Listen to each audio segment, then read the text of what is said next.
അപ്പോൾ വിഷു ദിവസത്തെ വീഡിയോ കേട്ടോ ഇത്. ഞാൻ ഇതിടാൻ കുറച്ച് ലേറ്റായി, കുറച്ചധികം ലേറ്റായി. അപ്പോൾ എന്തെങ്കിലും പോലെ വിഷുവിൻ്റെ കണിയൊക്കെ കണ്ടു. അതിന് ശേഷം ഞങ്ങളൊന്ന് പടക്കമൊക്കെ പൊട്ടിച്ചു. കഴിഞ്ഞിട്ട് കൊടുക്കണം, വീഡിയോ എടുക്കാൻ ഞാൻ മറന്നു കേട്ടോ. അപ്പോഴേക്കും അങ്ങോട്ടും ഇങ്ങോട്ടും ഇങ്ങനെ വാങ്ങണേൻ്റെ തിരക്കിലേക്ക് കിട്ടണ്ടേ അതൊക്കെ. ഇതേ മധ്യ സുമിയമ്മയ്ക്ക് പണിയിട്ട് മരിക്കൊക്കെ കിട്ടിയിട്ടുണ്ട് കേസ്. പിന്നെ അമ്മന്ന് വിഷുവായിട്ട് സെൻറ്റർ തുറക്കുന്നുണ്ട് നമ്മൾ പറഞ്ഞു. ഇതിൻ്റെ ബെസ്റ്റ് ഫ്രണ്ട് ആട്ടോ. ഞങ്ങളെല്ലാവരും പോലെ തന്നെ കേസ്. ഫോണിൽ ഭയങ്കര സംസാരമാണ്, പക്ഷെ നേരിട്ട് കണ്ട ഓൾക്കുള്ള ഫോൺ ഇക്കിൻ്റെ ഫോൺ.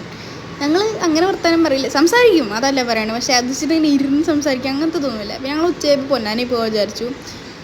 പക്ഷെ മൊത്തത്തിൽ വഴി തെറ്റി കേസ്. അവിടെ എത്തിയപ്പോഴേക്കും ഗൂഗിൾ മാപ്പല്ലേ, വഴി തെറ്റുമല്ലോ. പിന്നെ കുട്ടിച്ചിയും തീയും വേറെ വണ്ടിയിലാട്ടോ ഉണ്ടായിരുന്നത്, ബുള്ളറ്റുമേ ഉണ്ടായിരുന്നു, ഞങ്ങൾ കാറിലും. കുട്ടിച്ചിയും തീ അവിടെ എത്തിയാർന്നതായിരുന്നു, പക്ഷേ അവിടെ എല്ലാ സ്ഥലമെന്ന് വിചാരിച്ചിട്ട് അവർ വേറെ വഴി പോയി. സംഭവം അത് പറയുമ്പോൾ പൊന്നാനിയാണ്, പക്ഷേ എടുത്താണ് ഞങ്ങൾക്ക്. പക്ഷേ ഞങ്ങൾ ഈ ബീച്ചിലേക്ക് ഇതുവരെ പോയിട്ടില്ല, അപ്പോൾ ആകെ വഴി തെറ്റിയാണ് ഞങ്ങൾക്ക് ഉണ്ടായിരുന്നത് കേട്ടോ.